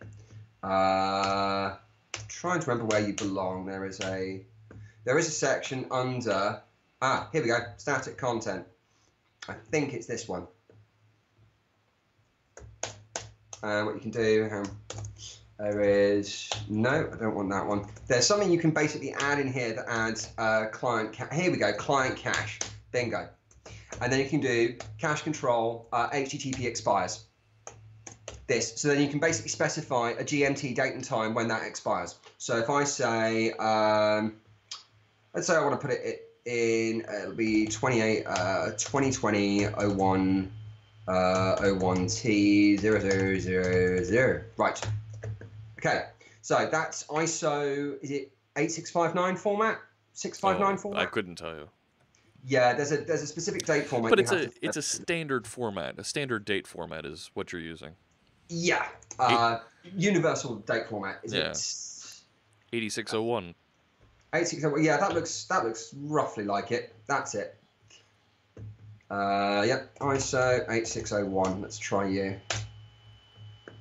There we go. Yeah, so you're supposed to basically follow UTC kind of time, which is full-on time with time zone, when it expires, etc. But yeah, basically, as long as you specify date and time zone, I think you do that. Yeah. In fact, actually, let's take that out. I think that should just work as it is. And then what you do is in the actual HTTP headers, when you now reload this, you'll now get actual expiry dates. So these things will always be loaded from cache in future, basically. So let's just back up a second, make sure everybody's following along. So the web config, that's the file that on Windows, IIS, the Internet Information Server, the web server on a Windows server, that's where all of the configuration for each folder is stored. It's never actually served. But when you go into the console on Windows and say, oh, set up client cache to last until this expiration date, from the user interface, it actually writes this line that you saw Benjamin write on line 244 here. Yes. He's just short-circuited that, and because we're developers, thank you very much, we can go right into the text file and write that ourselves. Yeah. The web config is effectively the master set of instructions for an ASP or for a Windows-hosted site, basically. Right. So, and these are hierarchical, right? If you put one at the root of your website, that will apply to everything underneath of it. So this file, this web config you're looking at, is next to your static resources here. Yes. Yeah. And it's also next to things like global ASAX, which sets up, there you go, mini profiler.start. That tells you to start timing every request. I've got a lighthouse.js file in here. I've got a package.json. I've got a robots.txt. Okay. I've got a sitemap.xml. You mentioned about web configs being hierarchical. Here you go. I've got another one under my views directory. So this adds an extra bunch of instructions, but only for files that are served out of here or processed out of here, basically. Now, so Janos, now here's the next piece of that client caching. Janos says, well, when image 1 PNG has the same name but a different pic, that could be bad. How do you bust through that cache to ensure when new files are intended to be served, they actually are? Now, okay, so here's something where we get into something very interesting called e-tags. Okay, so if we take a look at actual dev tools, if we look here, we've got request methods and general information. You actually have the full headers, okay, both from the response, but then you also have the request headers too. So notice the giant size of this cookie. This is why you want to move stuff over to a CDN. Now, one of these responses is this. This is the request. This is the request just for that one logo image. Yeah. Okay. Absolutely. So we're sending a giant cookie for an image, but this e tag. What's the e tag? Now, the e tag is supposed to be some kind of representation of the file contents. Okay, you could set it to be a date and a time. You could set it to be an MD5 hash or an SHA1 hash of the file contents. The fact is, it's unique. So if the file is named the same, but the e tag changes, the browser knows that the server knows that it has to send full content. So what happens, as well as the browser caching the logo and that e tag, what will happen is if it requests that URL again, it will send that e tag header with that e tag value to the server, and the server will do one of two things, or should do one of two things. If the e tag is the same, then it should send what's called a 304 not modified and truncate the response. If the e tag is different, then the server knows that it has to send the full file with the 200. So that's how you bust through the cache, is using e tags. So WorldWake says, who does the caching matter to, the client or the server? Well, WorldWake, I would actually suggest it matters to both. Both. Because we're reducing the amount of work that the server has to do, And to the Yes, client, they're not fetching as much and waiting for as much data to load. precisely. Now, Absolutely. It's another relevant in both parts. another technique that I've seen people use to bust through the cache here is when they request images or they request scripts, and they'll actually attach a bogus query string to it, right? They'll put at the end That's of the also, URL a question yeah, mark and then like a version number, right? This yes. is website version 2018-08-02. Exactly. Stick a date on it when you just ran your last build, basically. Yeah, absolutely. If you need to update the CSS, I've been trying to find a really nice way of automating that, and I haven't found one yet. So I'm less of a fan of it. One thing I am working on, though, I mentioned about obviously Azure and blob storage and CDN. Azure now actually has a cache busting API. So you can send it if you update your resources in blob storage and you deploy those as part of your deployment process, then you can actually send a web request from PowerShell with an authentication token, and you tell it a number of different paths that you want to be busted from the Azure CDN cache. And so the next time they get requested from the CDN URL, they'll go straight to blob storage and get them for you. There you go. Yeah. Janos is pointing out that in ASP.NET Core, there is an attribute you can put on the various tags that you would like a cache buster token attached to. It's ASP-version, and it'll automatically put the version number of the application on the end of the request. How very interesting. So, How very interesting indeed. yeah. That's quite handy. Right. Nice. So, you've handed that completely off. It generates and caches that HTML from your Razor page or your Razor template once, Brilliant. and it's just attached, and away it goes. But that's only in ASP.NET Core. That's not available in ASP.NET 4.7.2 and earlier. Ah, that's a bummer. That's a real bummer because unfortunately I get a lot of legacy sites to pick up. But yeah, there are basically lots of things you can do actually in the HTTP spec that you can say, right, I can leverage these headers, I can minify my CSS and JavaScript. There's some really neat. I'm guessing a number of people watching will be of the Node.js variety. Sure. So one of the popular Node.js plugins at the moment is called Webpack. And it can basically it basically allows you to minify your CSS and JavaScript, basically. Oh yeah. It's one of the more popular ones to basically make it, as it says, it's a module bundler. Its main purpose is to bundle JavaScript files, but it does have additional plugins and things that will support CSS. Oh, here's a really good little trick that you can do for performance improvement. You've come across like base64 encoding strings before, right? Yeah. Yes. Yeah. Okay. Well, hopefully the public will too, because what we're going to do is I've got a local. Okay, so I've got two sites here. So this is just one page which has my logo in it 100 times. Okay. Okay. And if you take a look at the HTML, it's 100 divs, right? And it's got one style sheet in it, and the one style sheet loads one picture, right? Okay. Nice and simple. All right. Then I've got another alternative, which is this. Base64. So again, got 100 logo divs in there, and we've got one style sheet, but this style sheet is very different. That looks a little bit bigger and a little bit more comprehensive, doesn't it? It hasn't. There it is. Oh my gosh. That's a lot of text. Yeah.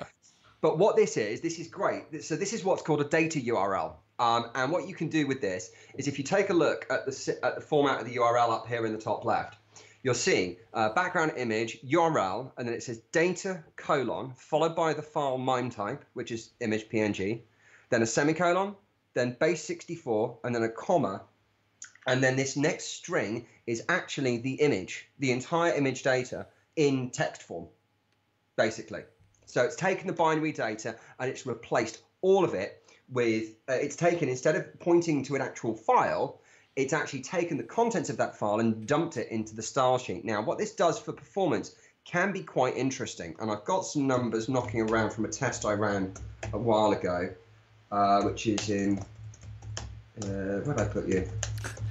Smab in the chat room says, you know what, I don't actually write that text myself, I've always used one of Mads' tools to do the convention. He's referring, of course, to Mads Christensen, who writes a lot of great extensions for Visual Studio that make these types of tasks for web developers literally a right click, a couple of clicks.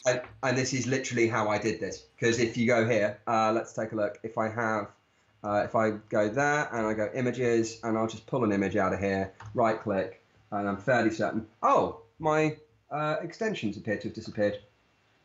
That's annoying. I swore I had extensions installed. It's one of the first things I always install. Where's Web Essentials? So Web Essentials by Mads Christensen is amazing. Web Accessibility Checker, where'd you go?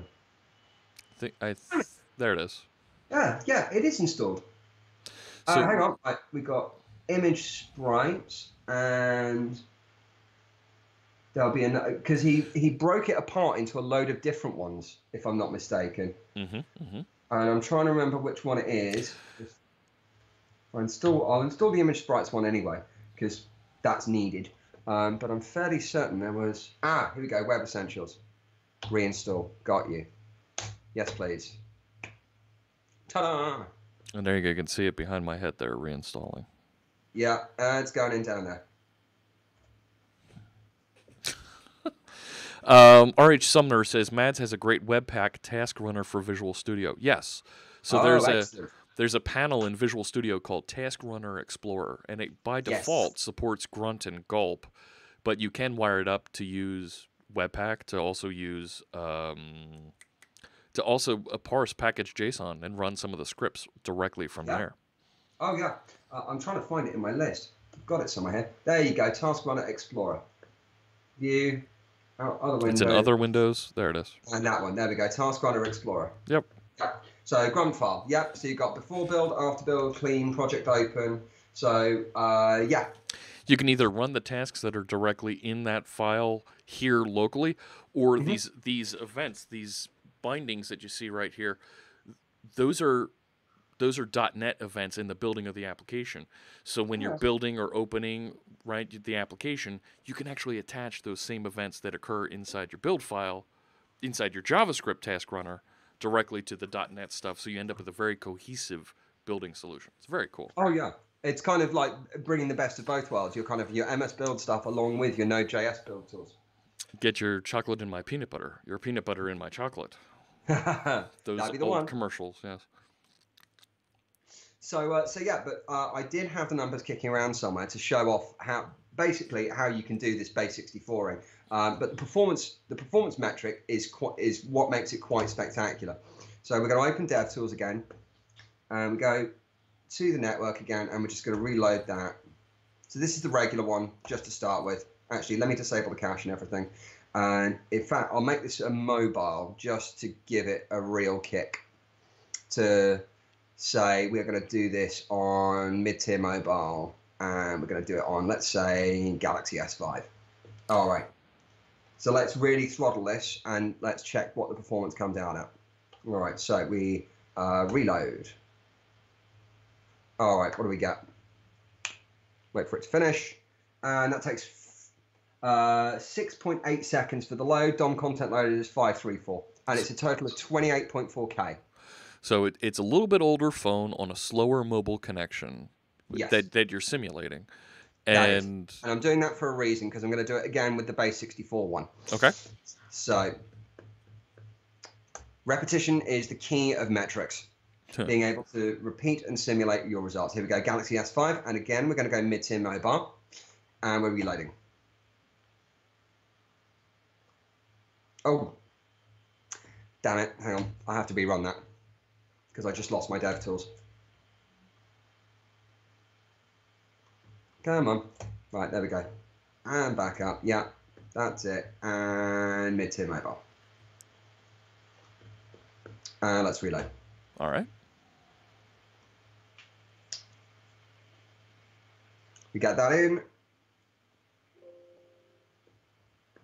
40 kilobyte. Now, for some reason, that's actually positing itself as slower for some reason, which I find very unusual. However, it has only made 2 requests instead of 3.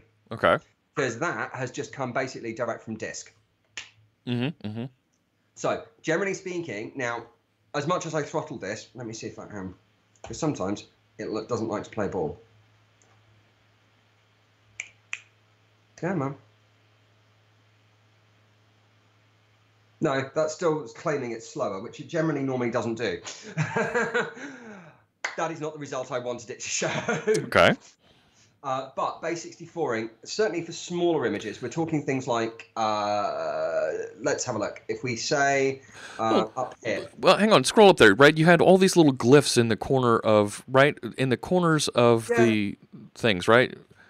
I got a couple down here. I got little tweet and social Facebook media glyphs. ones. Nah, exactly. So those are the kind of things that would be perfect for base64ing because they're going to be reused in multiple places throughout the site. And by sticking them inside your CSS style sheet, you also know they're never going to change until you change design, basically. Sure. So they're guaranteed to be very long lasting. So if you bundle those up with your style sheet, you will end up with some faster paint times, basically. Now, what you may find is that by base64, the raw string data that you see may be larger than the original file size by anywhere by about 50 to 100%.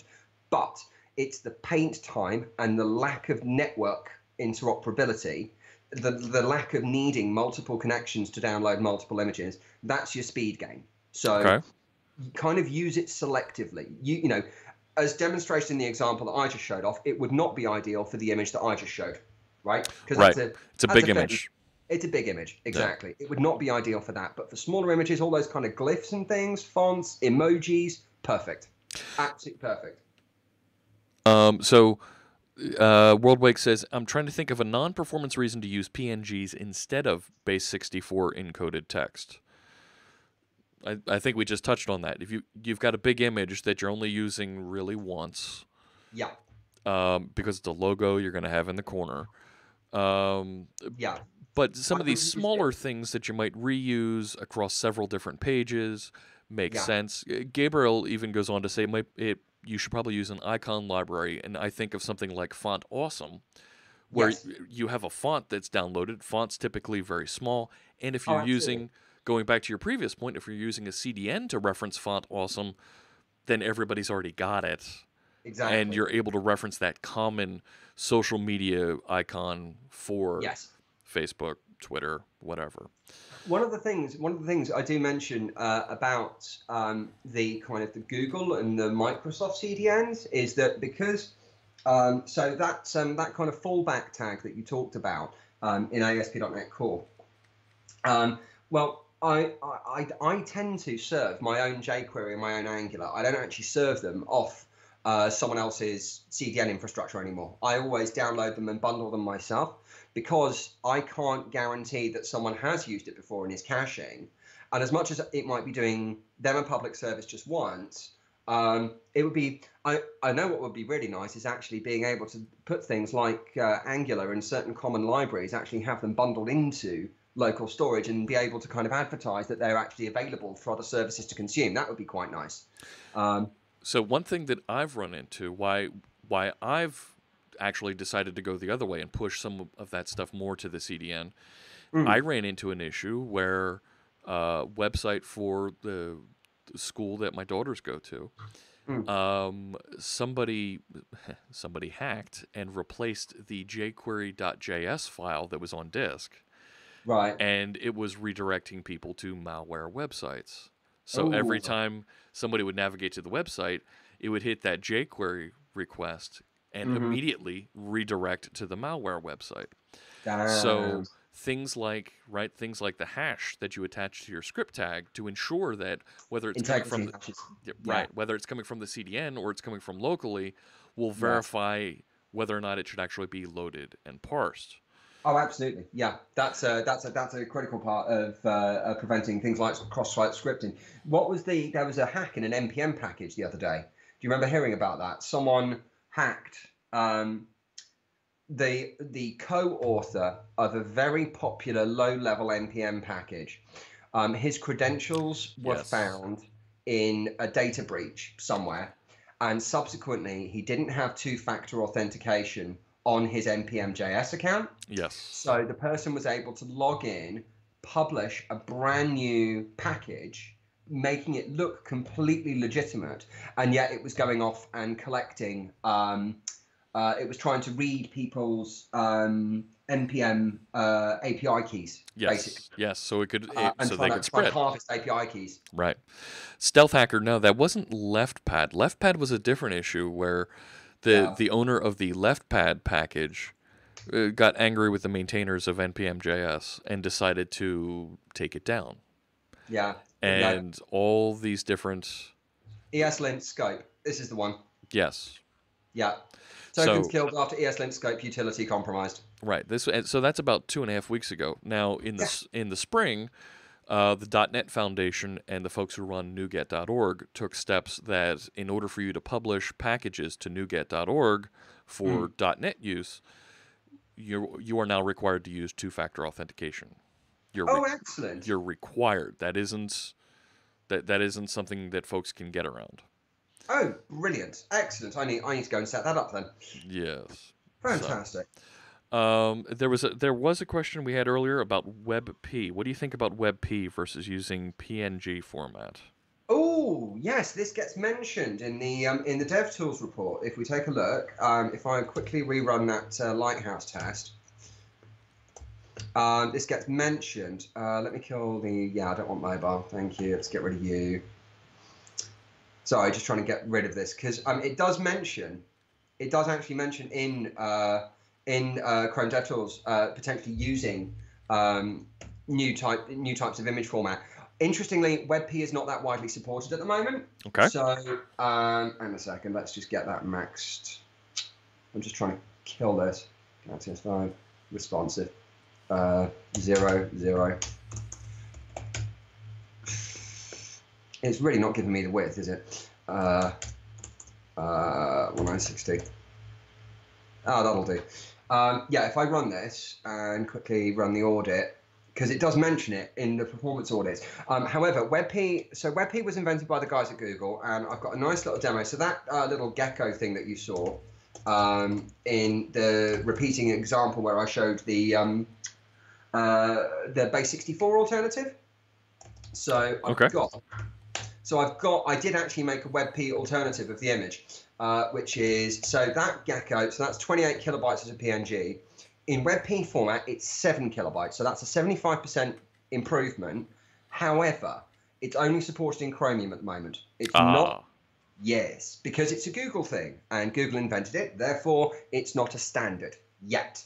However, there are other compression efforts. I believe there's something called JPEG XE and JPEG 2000, both of which are compression efforts by the actual JPEG working group, which I believe are more widely supported. If you're ever unsure, I don't know if you've ever come across, there's a really nice little website called Can I Use? Yes. Let's talk about Can I Use.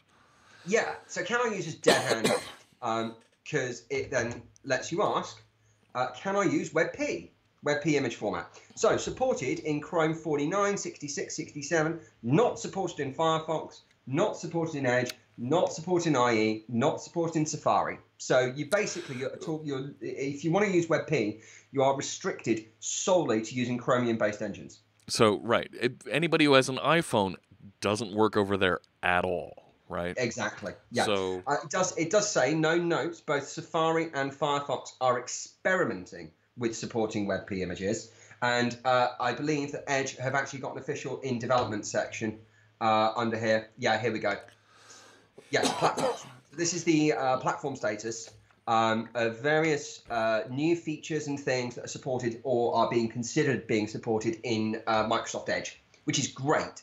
So the challenge that I have with Edge, and this is actually a question that I actually had a question. I spoke to the Edge team. I feel quite privileged, if I do say so myself. I got to talk to the Edge team. Anyways, very nice. But I reached out to them and I said, hey, I've got a problem with how Edge presents this web page. It feels broken. They said, oh, well, you're not on the latest version of Edge. I said, well, how do I get the latest version of Edge? Do I just go into the Windows Store or something like that? No, you need to update to the latest version of Windows. Oh, hello.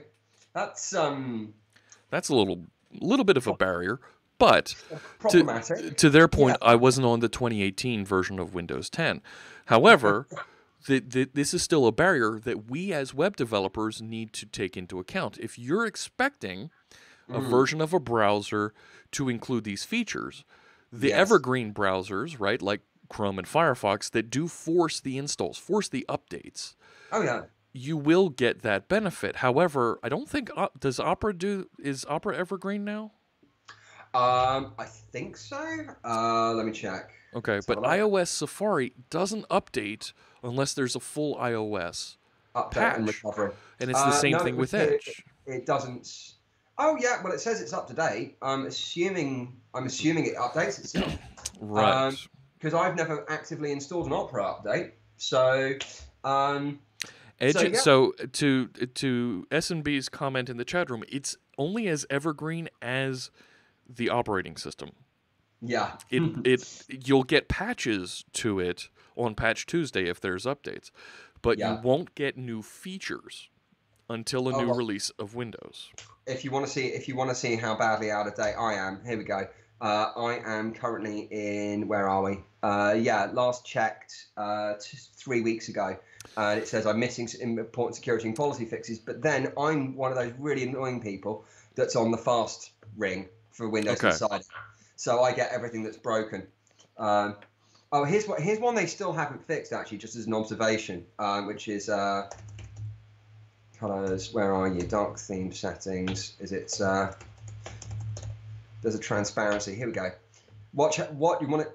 This is how broken the Edge build is. Turn on transparency. Oh look! Now my menu's disappeared. Oh look! All my icons have gone. That's okay. It's a beta. I put it more in alpha status at that point. Okay. So, but going back to talking about WebP and image support, Janos asks, well, what do you think about SVG? Is that a good image format that we should use? I think SVG is very verbose. Okay. I think certainly for responsive sites, I think SVG is fantastic for things like hamburger menus, right? SVG is brilliant for things like web fonts or for emojis, small little graphics, want for a better word, not images, graphics. And I'm looking on the screen that you're showing us here for platform status, that asterisk, right? Some of these icons that are right above my head here, right? The ambient light sensor API, those icons, those are perfect for SVG, right? You've got very clear paths. Yes. Clear paths, clear outlines, and you need them to work at multiple sizes. The whole advantage of something like SVG is that because it's a vector-based format, it's supposed to be designed to work at scale. Yes. So it can be as small or as large as you like, and that's absolutely fine. That's what SVG is designed for. It's designed to be effectively a mathematical drawing, and it's really good at that. However, I would challenge anybody to do a rasterized SVG. That would be, put it this way, if you were to try and take a regular picture, like let's see, something like this header image here. And if you were to try and turn that into SVG, you would end up with a file several meg in size, just to try and get the amount of detail in there, basically, that a rasterized photo can get. So what we've learned here is SVG is good for more drawing types of icons. Iconography, yeah. And to that point, Smab makes a complimentary point here in the chat room. That's why Font Awesome is now using SVG in its latest incarnation, because you do want to be able to scale that Twitter icon, that Facebook, the icons that are in Font Awesome to various different sizes appropriately. But for photos, where you do want to have some compression, yes, JPEG works great. Absolutely, JPEG is fine. Things like maybe the images for your Booking.com image I'm trying to point to it, but I'm not going to reach there. Where your mouse is. This one, yeah. That might be good for a PNG. Yes. Because it's a very limited set of colors and it's very fixed in what it needs. It doesn't need to scale. There it is.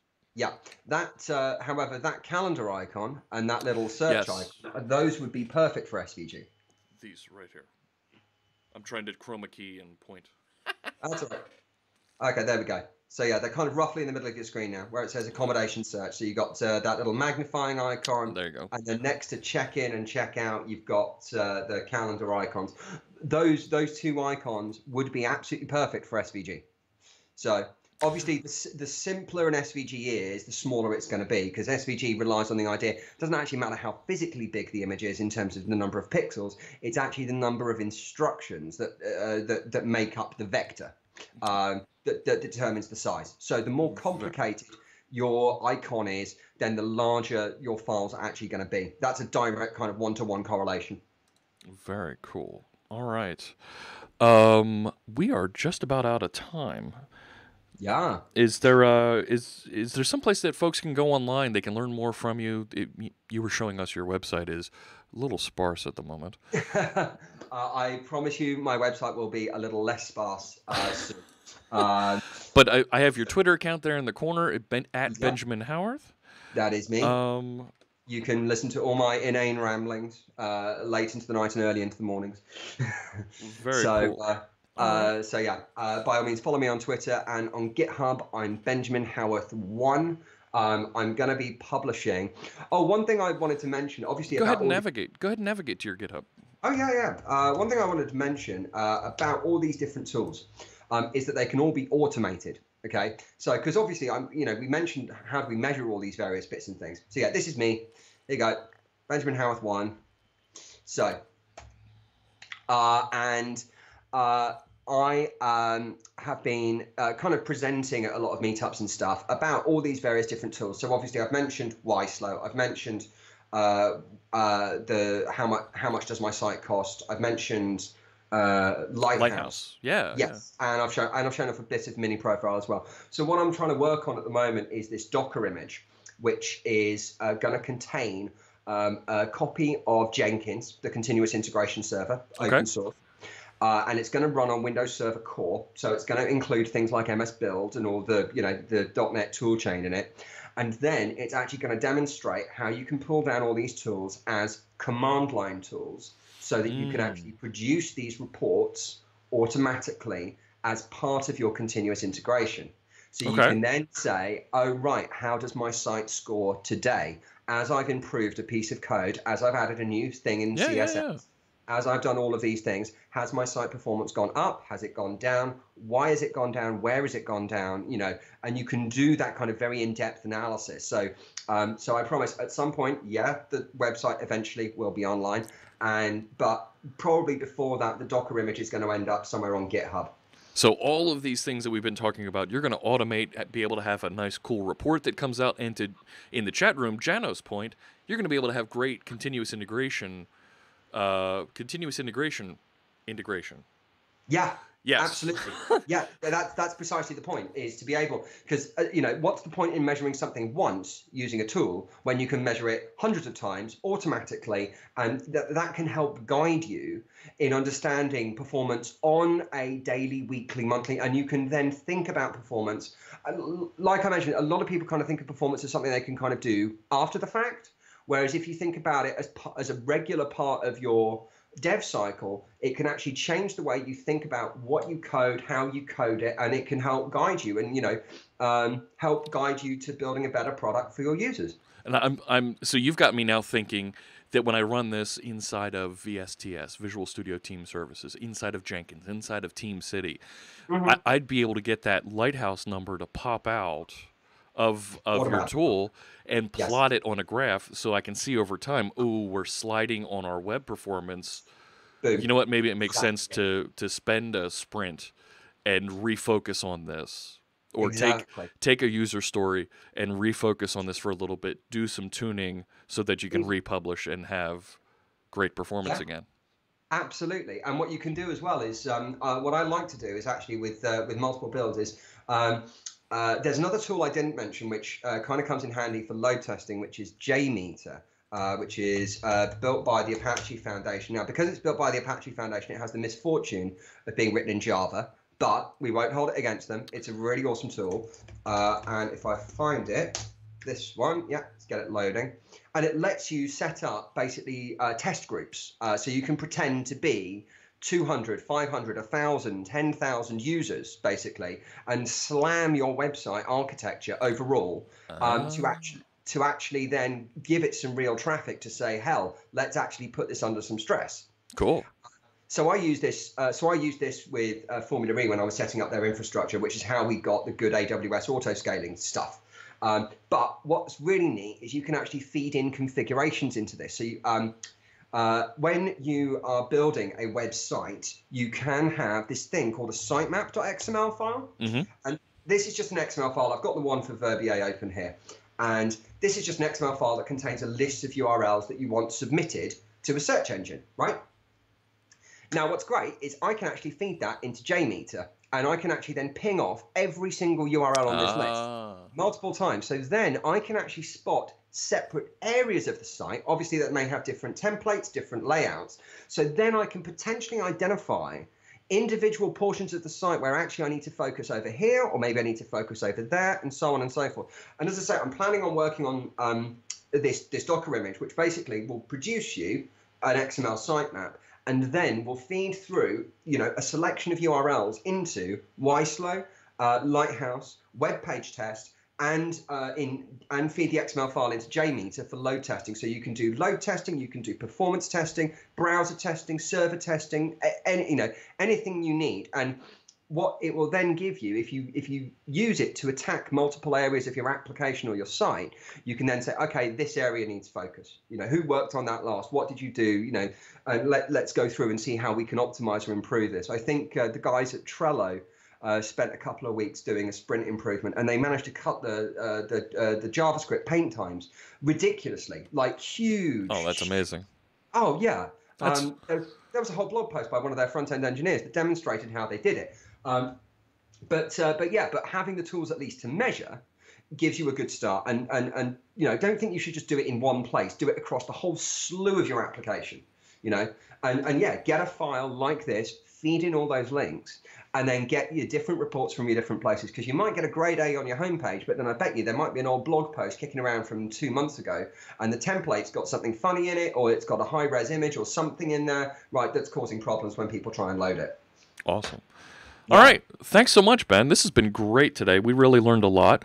We're going to go out there. We're going to check out some of those measurement tools, make sure that we structure our web pages better for some of these concerns, and take better use of these tools. Maybe we dial them into our continuous integration. That's a great idea.